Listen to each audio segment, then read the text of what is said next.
Iran mempunyai strategi yang luar biasa. Antaranya adalah dia menyekat Selat Hormuz.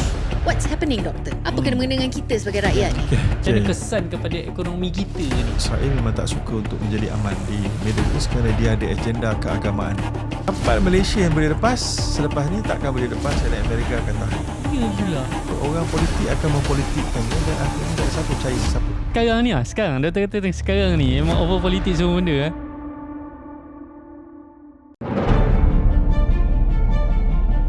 Apa sebenarnya yang kita terlepas pandang dalam kewangan kita?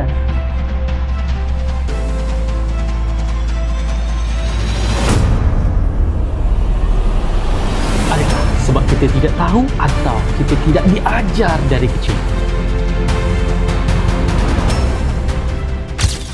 Bismillahirrahmanirrahim. Assalamualaikum warahmatullahi wabarakatuh. Selamat datang ke Financial Saja Podcast, podcast inspirasi kewangan on the way nombor 1 di Malaysia. Saya Syarifuddin Saidan. Saya Aisyah Rahman. Dan bertemu kembali dalam episod kali ini dengan seorang insan yang hari tu dah datang. Kali ni kita jemput dia sekali. Sebab apa? Sebab hari tu punya episod tak puas. Betul. Kalau boleh nak kiamulai terus. So kita akan sambung kiamulai kita dalam episod ini, di mana kita akan kupaskan lebih mendalam lagi-lagi sekarang ni, betul tak Tuan Pudin, dengan betul. apa yang sedang berlaku. Ya. Tapi sebelum kita panggil dia, Tuan Pudin, silakan. Insan yang akan bersama dengan kami hari ini adalah tak lain dan tak bukan Dr. Zaharuddin. Dan kalau ikutkan hari tu daripada episod pertama, Alhamdulillah, episod pertama tu saja lebih daripada total tontonan 5 juta. Masya Allah, Alhamdulillah. Cerita pasal KWSP.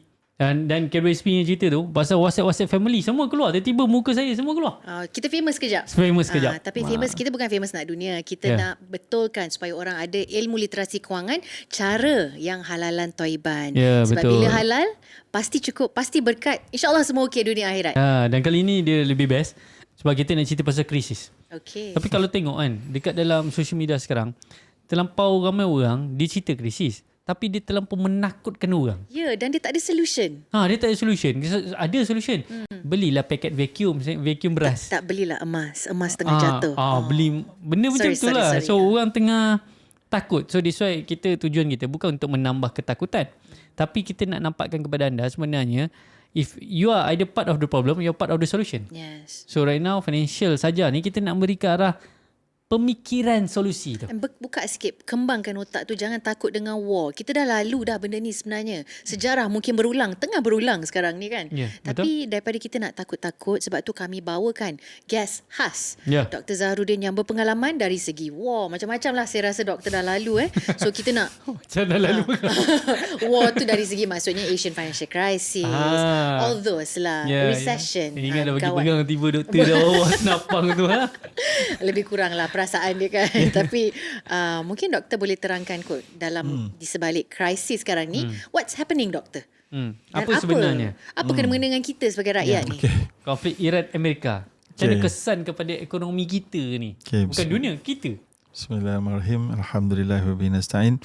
Terima kasih Tuan Syarifuddin dan Puan Aisyah dan Financial Saja Podcast.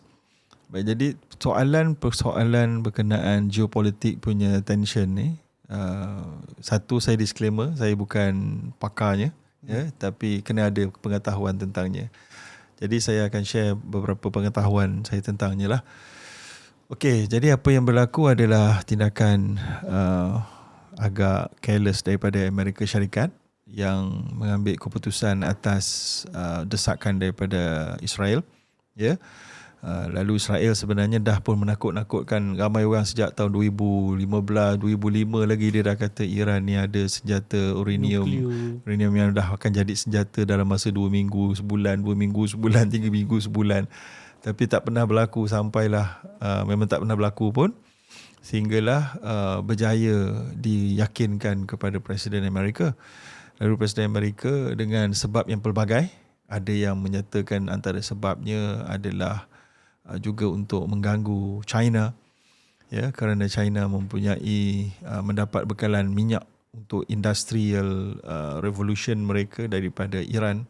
Lalu untuk ganggu kawan tu, dia ganggulah Iran juga. Antaranya juga dikatakan bahawa Amerika sendiri dia punya reserve minyaknya sekitar dalam 11 tahun. Sebab tu dia pun tak luki Venezuela yang mempunyai simpanan minyak reserve sekitar 200 tahun dan Iran mempunyai simpanan minyak sekitar 120 tahun. Jadi kalau dia dapat Venezuela dan Iran, dia adalah forever lah. Ya. Dan kemudian Venezuela punya minyak pula jenis yang agak likat, yang sukar untuk diuruskan, dan ada yang menyatakan bahawa dia memerlukan kepada minyak yang agak ringan dan minyak itu untuk dicampurkan supaya lebih mudah untuk mengurusnya, supaya boleh menjadi hasil yang betul-betul boleh digunakan.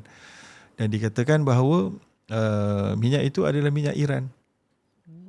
Jadi kalau campur dua-dua tu, minyak likat dengan minyak Iran yang lebih ringan, memang jackpot lah orang kata. Jadi itu antara sebab-sebabnya jugalah. Dan kita juga dapat lihat bagaimana bila berlakunya perang di Iraq dan di beberapa negara yang lain, emas simpanan negara tersebut akan dicuri lah. Simpanan reserve tu akan dicuri. Jadi itu memang berlaku lah. Ya. Dan Iran juga mungkin akan menjadi mangsa kiranya gagal untuk mempertahankan negara dia. Di samping sebab-sebab lain untuk mempromosikan senjata ketenteraan, itu semua adalah sebab-sebab yang juga mungkin ada betulnya.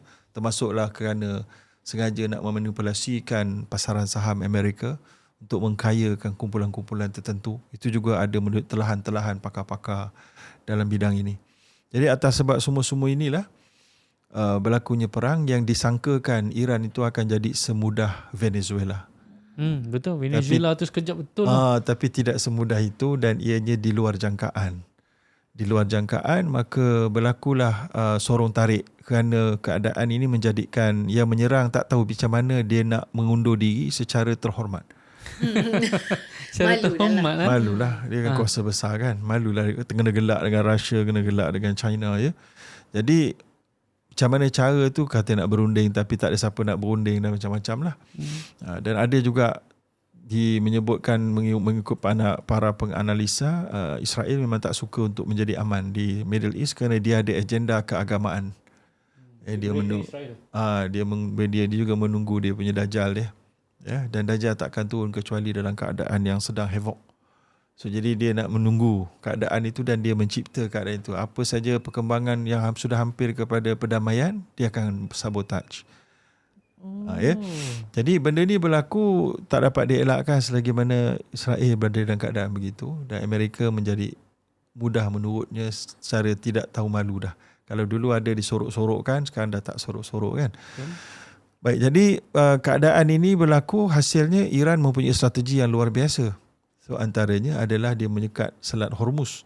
Selat Hormuz ni dulu jalan percuma je, tak ada apa pun. Sedangkan banyak selat-selat yang lain ada kena bayar dan seumpamanya, tapi Hormuz tak ada apa-apa.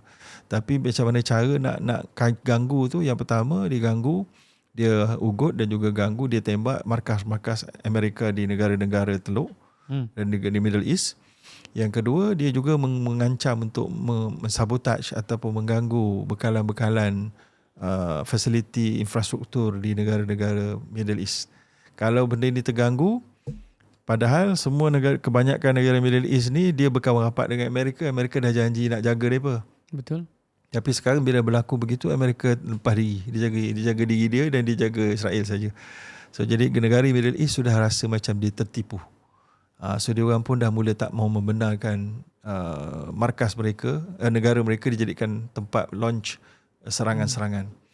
Walaupun dikata begitu, tapi setiap hari berlaku juga. So jadi adalah sebab itu, panjang ceritanya. Saya nak cerita pada Selat Hormuz lah. Selat Hormuz, dekat situ kita kena tahu Qatar adalah pengeluar pembekal LNG yang terbesar di dunia dan juga pembekal fertilizer terbesar di dunia. Qatar. Yes. Walaupun padang pasir. Qatar fertilizer dan selain pada Saudi semua adalah. Jadi bila mana minyak dan gas lalu di Selat Hormuz tu lebih kurang 20%, maka tak boleh lalu. Tak boleh lalu, satu kerana tak boleh sebab bahaya, sebab kena tembak. Yang kedua tak boleh bukan sebab apa, sebab syarikat insurans tak benarkan dia lalu. Barang dia diinsurkan. Syarikat insurans kata tak boleh, jangan lalu selagi betul-betul belum clear. Lalu kadang tak kena tembak pun, tapi syarikat insurans tak nak insured, so jadi kapal tak nak lalu. Jadi yang seterusnya memang ada periuk api di atas dalam laut tu, tak tahu kat mana. Jadi insurans bahaya. Jadi ada yang kena bayar tol sekarang ni. Yang kena bayar tol ni, kena bayar tol di dalam yuan, dalam duit Cina. Lalu Cina mendapat manfaat, tak bayar pakai US dollar. Maka de-dollarization itu berlaku.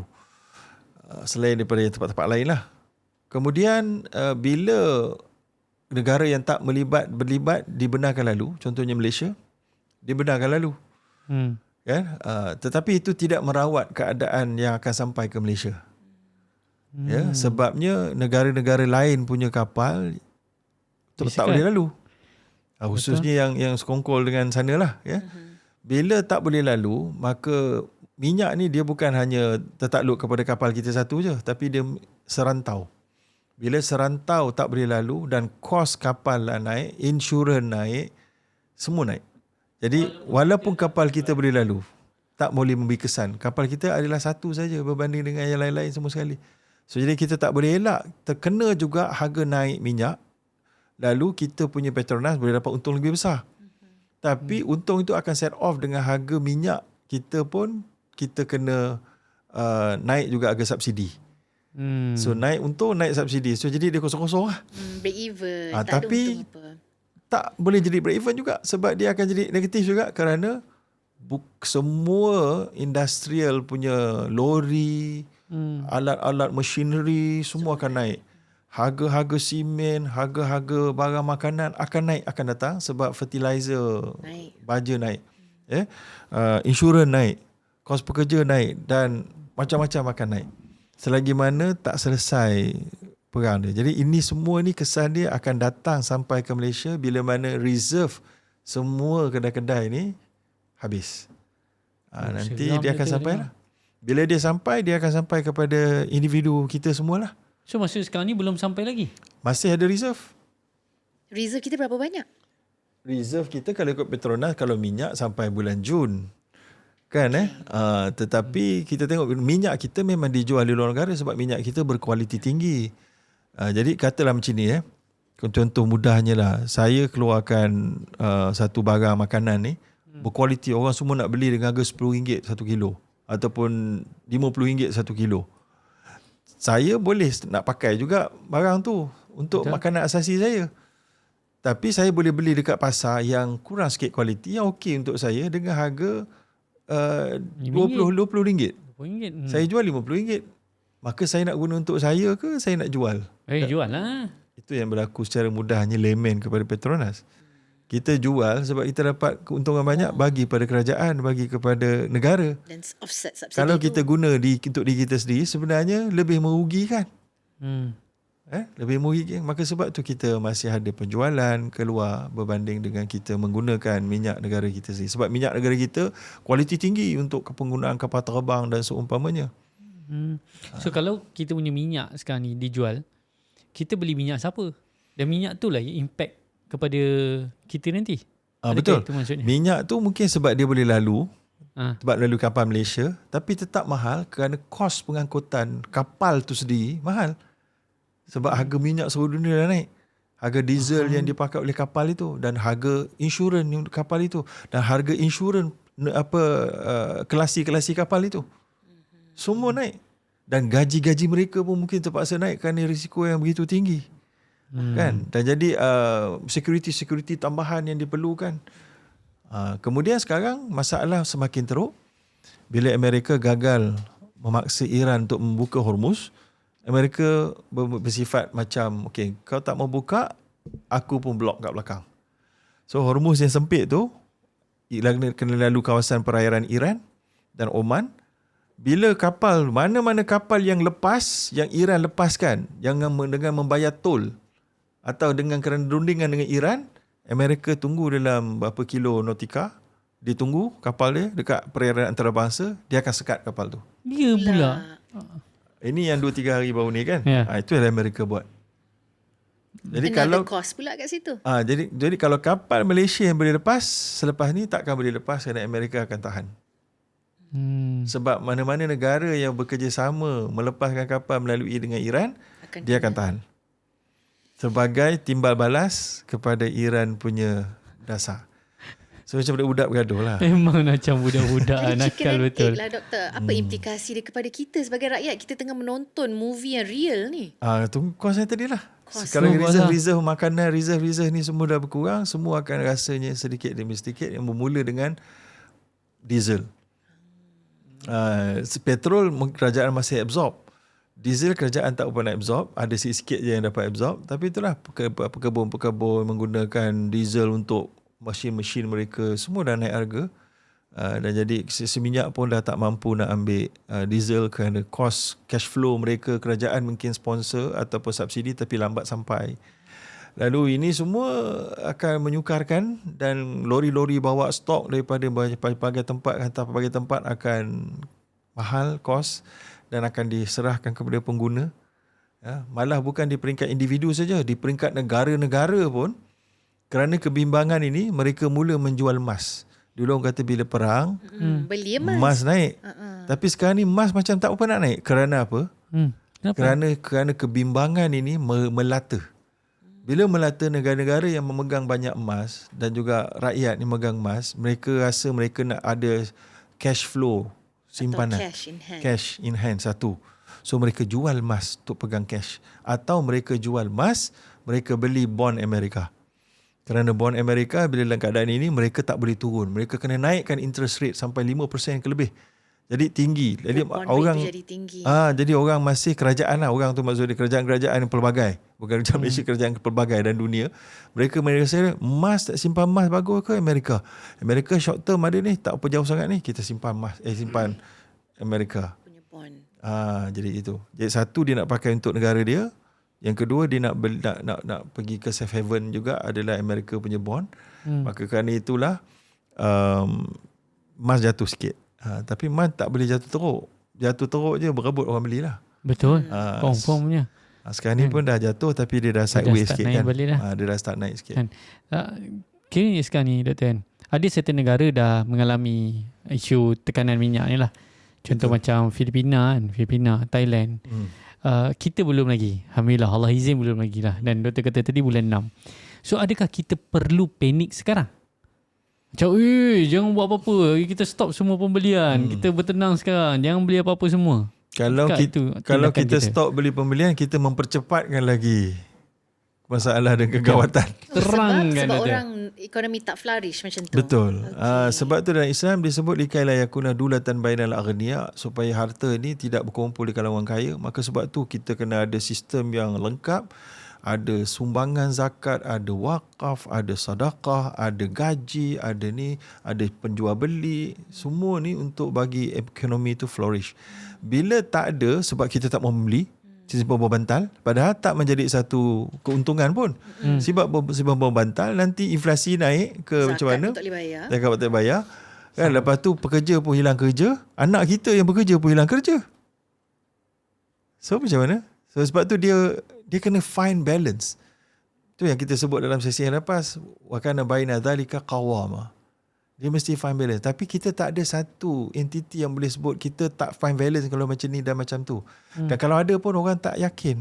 Kerajaan ke, JAKIM ke, IKIM ke, kalau sebut, orang politik akan mempolitikkannya dan akhirnya tak ada siapa percaya sesiapa. Itu yang gila, dah over politicize. Itulah masalah kita. Dah over politicize, tak henti-henti politik, lepas pilihan raya pun nak berpolitik, akhirnya tak ada siapa sangka baik pada sesiapa. Semua nak sangka buruk. Sekarang ni doktor kata sekarang ni memang over politik semua benda. Tapi ni bukan rancangan politik. Ini kita just bagi pendapat. Tapi dia ada kaitan, dia ada political economy. Sebab ekonomi kita berkait dengan keputusan politik kerajaan dan rakyat. Betul. Jadi oleh kerana itu, kita tak tahu bila kita ni qawamah ni. Tak ada siapa yang berautoriti boleh beritahu. Dan tak ada siapa yang orang nak pegang. Takkan nak suruh Khairul Amin beritahu. Betul juga. Tapi hari tu kan ada seorang menteri yang beritahu. Menteri Kewangan yang beritahu yang memang work from home dan beli itu barangan belah asas. Kerajaan. Itu kalau work from home tu kan belah kerajaan. Kita yang SME ni work from home. Work from here, WFH. Tapi maknanya persoalan Tuan Budin tadi, kita nak takut bila nak beli ke, nak panik ke, bila tak ada siapa orang yang satu entiti yang boleh nak beritahu yang kita boleh percaya dia ni tulus, ikhlas. Sebab semua telah dipolitikkan. Baik. Semua individu dan semua entiti telah dipolitikkan. Kan? So jadi itu masalah. So what Baik. should we hold on to right now? Kita kena buat analisa peringkat keluarga kita. Yang pertama, kita kena jaga cash flow. Okay. Aliran tunai kita adalah yang paling penting. Sebab tu saya kata, dalam keadaan ini, saving sikit itu bermakna. Start saving wajib.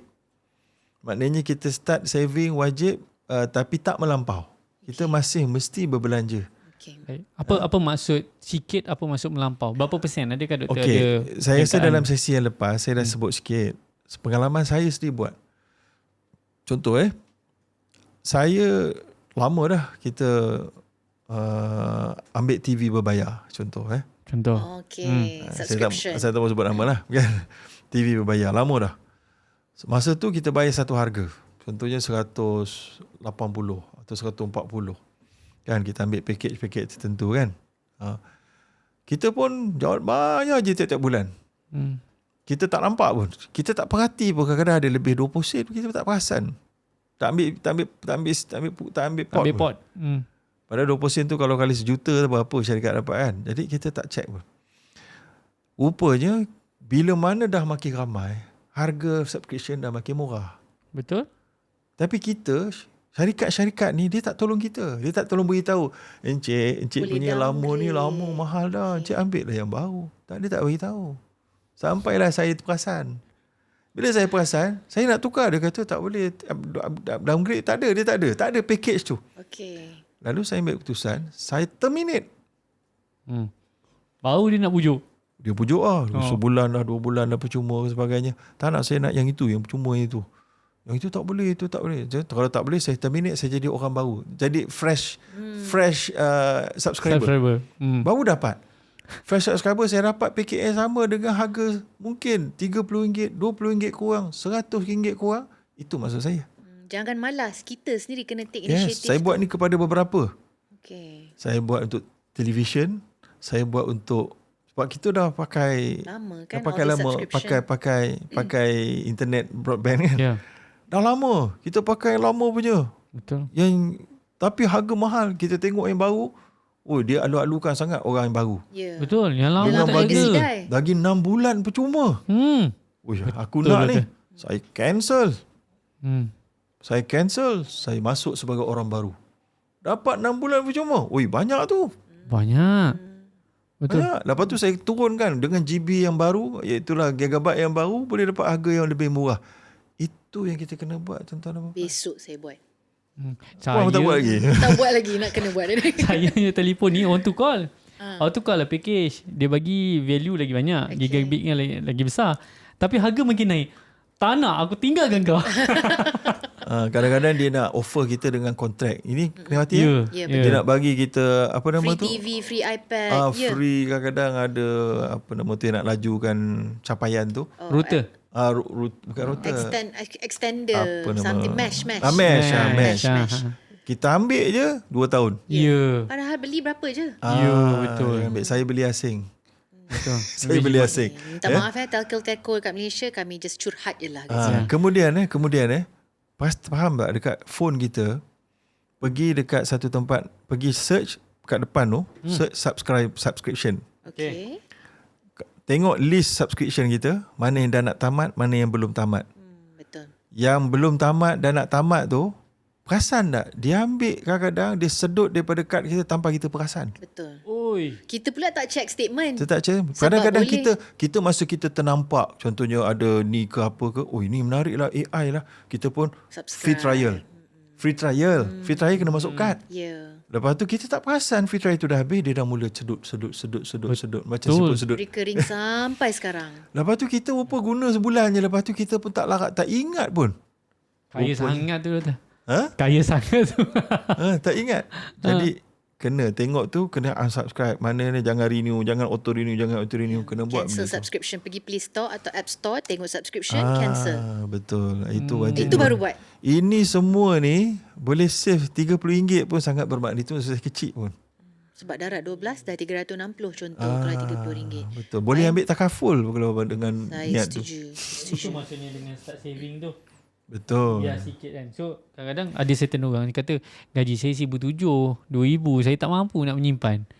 So adakah sebenar benda tu betul? Gaji besar je boleh simpan, gaji kecil tak boleh simpan ke kata? Boleh simpan. Cuma cara tabiat dia berbelanja lah. Itu yang kita sebut hari tu. Tabiat belanja kena tengok balik. Tabiat Juga mungkin saya nak tambah sikit, ilmu tu penting Tuan Pudin. Ya. Saya sebagai perancang kewangan, saya rasa saya pernah jumpa orang gaji RM10,000. Bayangkan orang gaji RM10,000 tak ada simpanan. Fuyo. Yang gaji RM1,700 tadi saya faham. Yang RM10,000 ni. Jadi dia bukan tentang isu, ya benda tu mainkan peranan penting, payslip gaji berapa, tapi at the end of the day, it's habit. You tak mula sekarang, you will never start. Betul tak, doktor? Betul, dia kena mula. Dan nak kena mula tu, lebih bagus kita buat macam ada orang dia buat tolakan zakat setiap bulan automatik kan. Buat tolakan ke mana-mana tabung haji ke apa secara automatik, secara standing instruction ke. Recurring. Boleh? Boleh. Tabung haji boleh. Buatlah RM20. Start RM20 pun tak apa, RM10 dia tak ada langsung. So kalau nak pergi ke tabung haji ke apa tak payah, dia pakai app. Tijari promotion. Tabung haji anda boleh contact kami, tapi kami promote anda Tijari recurring bermula dengan berapa tadi doktor? RM20 Itu pula ikut berapa pendapatan dan berapa kegunaan. Itulah mana-mana kewangan ke mana ke nak sponsor kami silakan kami boleh promote. Tunggu logo je. Point dia jangan hina simpanan kecil. Betul. Jangan hina RM500 yang sedia ada. Betul. Yang dah bersedia sebab simpanan tu lebih kuat daripada RM5,000 yang kita masih angan-angan. Betul. Aduh dah. Ya. Dan jangan nak tambah lagi, jangan hina RM1. Sebab RM1 akan short jadi RM1 tanpa RM1. Maksudnya dia jadi 999. Satu lagi, kalau pergi rumah ramai orang, saya selalu ternampak duit RM10, RM20 jatuh dekat tar, dekat kapet, kat belakang kursi. Boleh kutip ke kata rumah orang tu? Rumah kita lah. Open house kan? Tak, tapi kat luar pun janganlah kutip kan. Rumah kita je Rumah kan. kita lah. Tapi nak tunjuk orang tak hargainya duit sen-sen ni. Tapi kena jumpa atas jalan tu? Kita tak boleh ambil. Itu panjang cerita Lukata nanti. Kan? Tapi duit di rumah kita. Jangan mulai part tu. Okay, so kita jangan panik. Itu yang pertama. Jangan panik. Start saving. Jaga cash flow. Susun dulu baru boleh jaga. Jaga cash flow. So maknanya dalam krisis ni yang membunuh, quote unquote membunuh bukan belanja besar yang one off. Tapi adalah yang datang secara diam-diam tiap-tiap bulan ni. Sebab tu yang tiap-tiap bulan ni yang kita kena jaga dan kita kena tengok balik, rawat balik macam mana. Tapi nak tambah juga doktor, kita tekankan tentang isu urus kewangan. Tapi untuk urus kena ada duit masuk. Dan waktu tak kala ni sekarang mungkin banyak SMEs kan especially affected. Tak boleh nak tampung. Pekerja-pekerja payroll kena buang. Jadi terganggulah source of income dekat sini. Betul. So apa nasihat doktor kepada orang yang mungkin sedang lalui ujian ni? Yang tak kala krisis ni hilang pekerjaan, bukan dia saja malah pasangan. Baik, sebab kita yang paling awal kita boleh buat adalah berjimat dengan cara tadi. Sebab berjimat tu kita kontrol. Nak dapat pendapatan ni kita kontrol juga, tapi dia belum tentu masuk. Tapi kalau jimat tu dah tentu dapat. Sebab tu jimat tu kita dahulukan. Selepas tu kita nak cari pendapatan. Ada orang dia kata saya nak dapat pendapatan, dia pun belilah air mineral banyak-banyak nak jual. Rupa tak kerti jual. Kan dah rugi. Betul.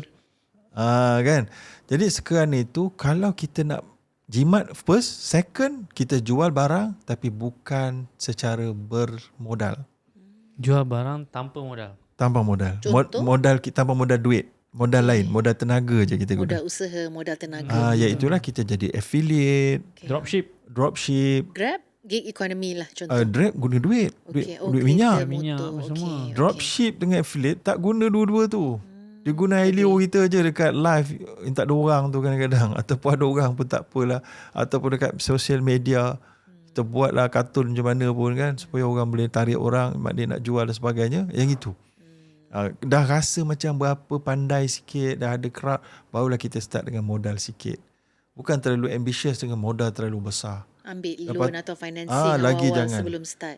Biar kadang-kadang kita tak menjangka bahawa tak ada siapa nak beli. Kita je rasa benda tu bermanfaat. Sebab tu kalau dekat media sosial ni ada yang kita boleh jadi affiliate dan dropship tu secara mudah. Produk dia kita tak kenal pun dia, tapi kita boleh link kan. Yang itu kena cuba dulu. Okay. Boleh mulakan dengan produk yang kita sendiri guna. Betul. Lepas tu jadi affiliate. Betul. Okay. Saya suka kita cakap tadi kan pasal jangan panik tu. Lepas tu jaga cash flow, start saving. Adakah saya patut sekarang mana krisis ni, saya patut membuat bekal? Bekal. Kadang-kadang sekarang ni belilah sardin, belilah beras, belilah itu, belilah ini. Bekal prep, dia panggil dalam bahasa Inggerisnya prep tu. Stock up makanan. Stock up, prep. Sebab nanti bulan 6 memang heboh lah pasal bulan 6 ni. So sekarang kena beli. Adakah sampai tahap tu dia punya preparation untuk krisis? Baik, dia kena reti cara lah. Dia tak boleh terlalu teruk, tak boleh terlalu tak ada mungkin. Kalau kita beli beras banyak sangat, kononnya nak stock up, kita tengok, kita biarkan semua berulat. So jadi apa? Jadi kufur, jadi membazir. Jadi berkutu semua beras-beras tu. Jadi tak boleh dimanfaatkan. Maka sebab tu yang ada kata pakai vacuum lah apa sebagainya kan. Jadi kena ada know-how jugalah.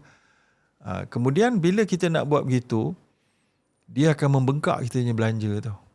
So cash flow kita ready tak untuk bengkakkan belanja begitu? Untuk buat prep tu. Untuk buat prep. Sebab tu tak boleh nak buat prep terlalu mendalam, terlalu panik. Tapi bagi sebahagian orang mungkin tak perlu bermula lagi. Wallahualam. Dan sebahagian orang lagi mungkin cara dia ada tanah, dia duduk kampung, dia boleh tanam sayur-sayur yang cepat tumbuh. Cili ke apa, dia boleh jimat dengan cara itu, dia buat. So prep ni tak semestinya membeli yang dah siap, tapi mungkin membeli benih-benih bagi mereka yang ada rumah, ada tanah. Tapi boleh je hydroponic sekarang jual kat Shopee. Boleh juga. Ataupun bag orange tu. Tapi itu perlukan skill. Tak semua orang akan berjaya dengan bertani dia tu. Saya lah tu. I don't have green fingers. Dia semangat angkat tiap ayam. Ya betul, dia saya. beli, lepas tu Janganlah mati. tag saya doktor. Ya, saya lah tu. So dari sudut spending macam doktor kata tadi, jaga cash flow, tengok balik semua sufficient. Beli boleh tapi jangan sampai membengkak kita punya cash flow kita tu. Ada lagi ya doktor yang patut kita Hutang. prepare? Hutang. Kena prioritas pembayaran hutang. Okay. Maksudnya? Prioritas pembayaran hutang, yang pertama kita kena lihat yang paling negatif, besar impak dia kalau kita lambat bayar. Credit card lah. Kalau saya nampak 18%. Yang itu kena tanya Puan Aisyah, mana percentage yang paling tinggi. Kita susun lah sekarang untuk kita jawab Betul. terus kan. Which is credit card yang pertama. Okay. Kedua mungkin personal financing lah. Yang ambil Personal express. loan. Personal loan atau personal financing. Ada lagi doktor ketiga. Mortgage. Kadang-kadang saman kereta pun boleh jadi mahal. Saman kita. Kalau tak bayar tak boleh. Dituntut di akhiratmu. Kan? Jadi dia boleh jadi daripada 15 jadi 30% ke? Bukan riba, doktor. RM15 jadi RM30. Dan Betul. jadi kalau kita bayar lebih cepat, lebih bagus. Termasuklah PT-PT ada denda. Saya pun tak pasti. Tak pasti. Tapi ujrah dia 1% je lah. Tapi kat situlah kita kena faham jenis hutang-hutang kita. Ada hutang kita dengan alung yang tak selesai-selesai lagi. Kan? So jadi ini semua kena perhatilah, kena bagi priority. Okay, itu juga yang diajar oleh KPK sebagainya lah. Dia kena pastikan. So, dan kemudian satu lagi, jangan lupa, jangan malu untuk call bank. Islamic Bank khususnya. So bukan lari. Bukan lari. Jangan lari, jangan tutup phone. Tapi call dia. Kita yang call dia. Dia lagi suka ya. Cakap apa, saya tak mampu. Untuk berbincang. Cakap saya tak berapa mampu. Saya nak perlukan rescheduling. Tolong. Boleh bincang tak? Bank okey eh? Yes, okey. Sebab apa diorang okey? Bukan diorang nanti hilang revenue? Tak, dia memang kena okey. Ya. Kalau dia orang tak inilah okey, peluang kami lah. kalau dia orang tak okey, pergi jumpa AKPK untuk membantu. AKPK akan membantu kita, mewakili Negotiate kita. balik kepada Negotiate bank. dengan bank. So first step pergi bank dulu. Betul. Bank tak layan ataupun pergi bank ni AKPK. baru pergi AKPK. Betul. Tapi Tapi once bertatih kalau lah. saya pergi AKPK, nama saya akan di block lah, akan di blacklist lah Tak daripada buat semestinya. semua loan apa semua. Tak Oh tak semestinya. juga So jangan takut pergi jumpa AKPK walaupun bukan orang yang bankrupt. Betul. Hanya sangkut dari sudut Tak boleh apply pembayaran apa-apa sahaja time tu dalam program AKPK. untuk settlekan benda-benda Tapi ni. kalau dah masuk program tu lain. Itu yang dah tak boleh bayar hutang. Yang ini kita baru nak ada rasa-rasa Bincang lah. Advisory. Oh tu pun boleh juga lah AKPK. Boleh. Yes. AKPK apa lagi? Tunggu lagi. Jangan tunggu-tunggu. Okey. Baik, kalau disebut di hutang tu kan. Kalau contohlah sekarang ni saya tersilap biasalah. Contoh kakak buat MLM, dia kata beli lah kereta emas. Nanti downline boleh recruit nanti kan. downline Nampak boleh kita recruit. berjaya. Yeah, kaya dan berjaya. Tapi masalah sekarang dah terbeli. Adakah? Sign 9 tahun, zero down payment. Yes. Apa saya nak buat dengan hutang yang macam tu? Hutang dengan bank? Hutang yang kereta tadi. Adakah saya patut downgrade hidup saya? Susah juga kalau kita nak jual waktu tu, harga dia tak bagus jugalah. Betul. So kita kita kena buat calculation lah. Kalau kita hadap lebih mudarat lagi besar ataupun kita jual mudarat lagi besar. Yang orang ramai nak sambung bayar tu doktor. Sebab sekarang ni kereta tu dia punya beban dia bukan sambung bayar je, bukan bayaran bulanan saja. Betul. Bayaran dia punya enjin dia mahal, kereta mahal tu. Road tax dia pun CC dia besar, mungkin mahal juga. Benda-benda tu semua kena diambil kira. Tayar dia mahal, tu bukan macam tayar kancil pula, kancil dah tak wujud dah. Apa nama? Azia. Tayar dia 800 biji kan. So jadi kat situ kita kena buat kira-kira dengan jujur. Okay. Lepas tu kalau kata tak bagus, kita kena usahakan untuk jual kepada orang yang kita kenal supaya harga dia mungkin boleh tak jatuh bincang terus. lah. Boleh bincang. Jual direct kepada pembeli, bukan kepada ejen kereta second hand. Baik. Okay. Tu hutang pun kena urus juga. Baik, saya take note bahagian tu. Mungkin yang terakhir sekali doktor, sebab saya yakin keadaan mungkin akan makin keruh, wallahualam. Kita of course doakan yang terbaik, tapi also have to prepare for the worst case scenario. Apa pesanan doktor kepada semua orang? Yes, fear is important, tapi don't forget about faith. Allah tu masih ada. Macam mana kita nak lalu fasa krisis war ni yang bukan dalam kawalan kita, and at the same time gabung dengan spirituality, smart in becoming financially literate. Kena ada celik kewangan. Boleh gabungkan kedua-dua dunia. Jangan pandang silo sahaja. Baik, disebut dalam satu athar, para ulama salafus salih sebut, man arada dunya fa'alaihi bil ilm. Siapa nak dunia dia kena ada ilmu. Wa man arada al-akhirah fa'alaihi bil ilm. Siapa nak akhirat pun kena ada ilmu, siapa nak dua-dua pun kena ilmu. Justru jangan sesekali kita anggap lekeh dan remeh pelaburan untuk mendapatkan ilmu ni. So bersyukurlah program macam ni kita share maklumat-maklumat yang mahal harganya. Benda-benda komersial ni semua ada harga. Kalau kita nak share benda ni di kursus, mungkin beribu-ribu harganya. Sebab pengalaman yang kami dapat ni, Ada harga daripada dia juga. beribu-ribu juga. Berpuluh-puluh malah beratus ribu untuk dah buatkan kesimpulan itu. Ya? Justru kalau boleh kita pilih program yang baik, yang ada yang percuma dianjurkan oleh agensi kerajaan, kena rajin-rajin pergi dan mengambil tahu. Dan kena lebih rajin untuk membaca. Maka yang tu yang pertama. Yang kedua, spiritualitinya adalah dalam banyak-banyak cara dapat pendapatan dan pelaburan dan perbelanjaan, ada halal haram. Bila kita masuk dalam yang haram, kita akan hilang barakah. Yamhaqullahu riba wa yurbis sadaqat. Allah akan memberikan keberkatan kepada sedekah dan juga menghilangkan keberkatan kepada riba. Riba tu mewakili semua pendapatan yang haram. Justru kita wajib untuk memikirkan persoalan halal haram. Maka untuk memudahkan orang ramai, saya telah pun melancarkan satu tools AI yang saya sendiri latih dengan sumber rujukan yang berautoriti, iaitulah dinamakan Syariah Lab. Syariah SHARIAH Lab Makmal lab.io. Tuan-tuan dan puan boleh pergi ke situ dan boleh tanya soalan as good as tanya kepada saya, atau lebih baik daripada saya jawapan dia. Sebab kita berikan rujukan daripada resolusi fatwa seluruh dunia termasuk Malaysia, dan juga kitab-kitab yang lebih cekap daripada saya untuk memberi jawapan. Jadi tuan-tuan dan puan boleh pergi ke situ dan nanti kita bagi diskaun lah siapa penonton financial saja. Tapi subscription free lah. So registration is free. Registration free dan ada pakai bayar nak tanya tu dengan 15 kredit percuma. Ya, boleh dapat pertanyaan. Jadi kat situ boleh tanya pasal hukum, structure, malah boleh menjimatkan tuan-tuan. Ini tips. Tuan-tuan kalau ada syarikat SME, micro yang nak buat agreement, tak ada duit nak hire lawyer. Lawyer mahal. Jimatkan guna Syariah Lab saya. Minta dia buat agreement untuk sewa rumah. Siap dalam masa seminit. Baik. Lepas tu kita masukkan nama-nama, alamat semua sekali. Sama juga kalau nak tengok perjanjian yang tak patuh syariah pun boleh. Jadi kalau nak buat duit pun boleh.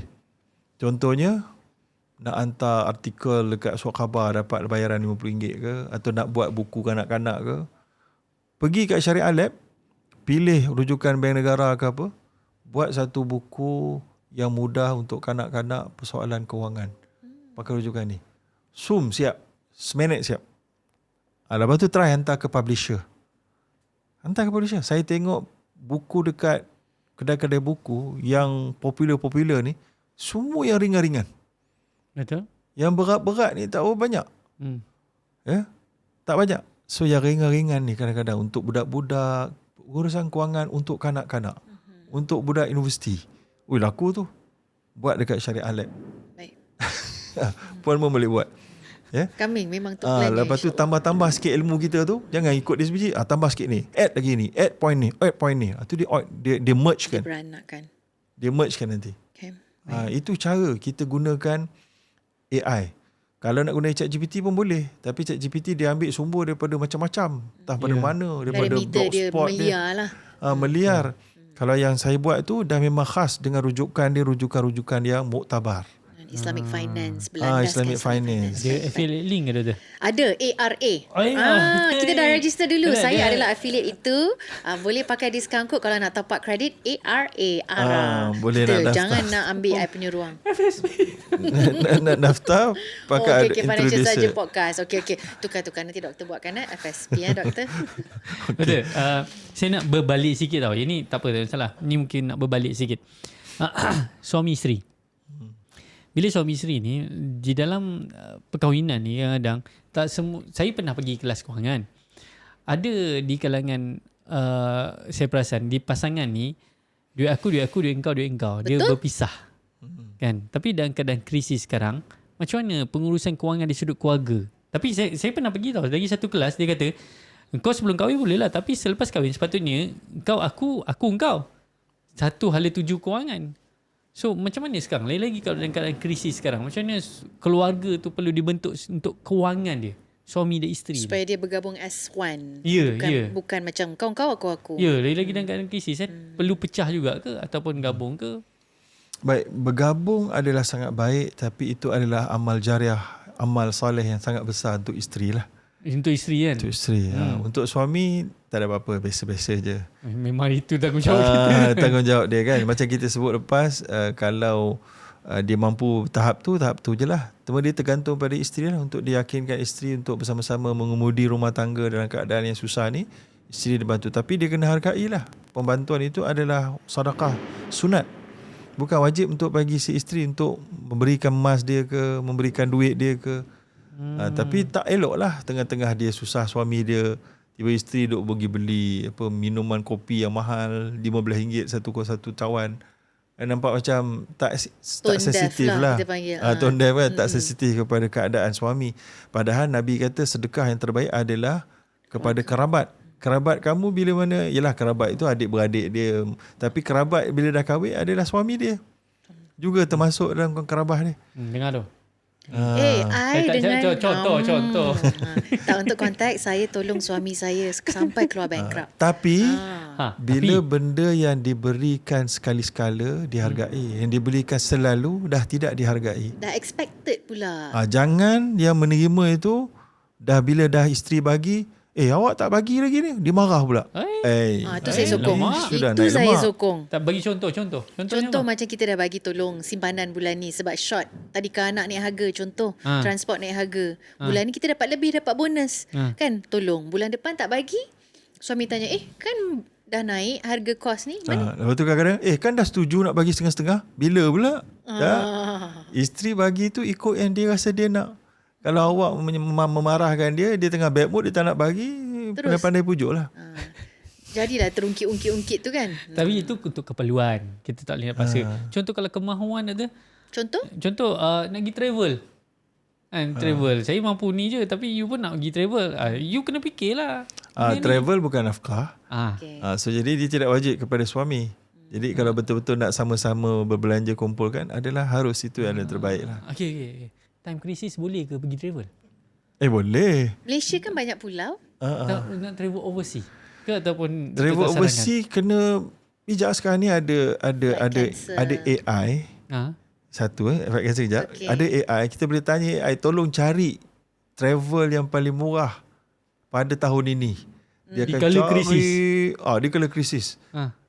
Tapi janganlah lalu Middle East tu nanti berisiko. Habislah tak balik lah tu, one way je tiket dia. Kan, mana-mana yang dekat lah. Jadi kita kalau tanya tu, saya dapati bahawa mereka, dia boleh search, dia crawl semua sekali website aggregator ni, dia cari yang murah. Syariah Lab boleh buat? Syariah Lab saya tak pernah cuba. Saya rasa tak boleh buat. Tak pernah sebab kita travel sebab kan? kami block dia daripada pergi crawl. Okay. Kita limitkan dia kepada kita punya Perimeter sumber Islam. saja. So jangan takut nak pergi travel di kala krisis, sebab di kala krisis ada opportunity untuk travel murah. Betul? Ada. Saya setuju. Saya sebagai ex-staff Tony Fernandez, saya setuju. Time ni you kena travel. Okay, Tapi baik. hati-hati dengan flight cancellation. Jadi ambil takaful yang ada trip cancellation betul. punya coverage tu. Kadang-kadang boleh jadi income. Betul. Baik, saya beli tiket banyak sekarang. Tapi Dengan bukan tiket travel saja, takaful travel tu. takaful. Travel tak cover. Jadi bila Siap flight cancel, tapi kena tengok term dia. Kadang-kadang dia kata masuk perang tu termasuk dalam force major, yang force tak majeure, termasuk, betul. janganlah. Menarik tu. Tapi ada takaful yang cover. Ada yang tak nama cover. yang kita boleh mula dengan huruf? Nanti kita offline kita beritahu. Okay, saya nak tahu. Okay. Harap anda pun belajar banyak di dalam podcast khas sempena dengan krisis ni. So mungkin anda boleh tulis juga di ruangan komen kat bawah ni soalan-soalan ke ataupun berkenaan dengan pendapat anda tentang apa yang kami bincangkan. InsyaAllah kita akan jumpa di lain episod. Any InsyaAllah. last word? Tak ada, bagi saya terima kasih banyak doktor. Saya rasa macam residency ni kita tengok juga apa feedback lepas ni daripada rakyat. Yang saya rasa tak lain nak bukan mungkin doktor orang yang terbaik untuk jawab. Tapi doktor, thank you so much for sharing your experience and highlighting the current conflict yang kami sendiri belajar banyak. Saya pun sebagai seorang isteri, sebagai seorang majikan, sebagai seorang pelabur. Dengan itu kita tutup podcast pada hari ini. Kalau ada apa-apa soalan, anda boleh drop di ruangan komen, dan kami doakan kami Financial Saja Podcast untuk terus berjihad mengembangkan ilmu kewangan Islam, dan inilah doa kami supaya kami terus menjadi podcast inspirasi kewangan on the way nombor 1 di Malaysia. Jangan lupa Amin. subscribe. Itu saja. Assalamualaikum. Apa sebenarnya yang kita terlepas pandang dalam kewangan kita?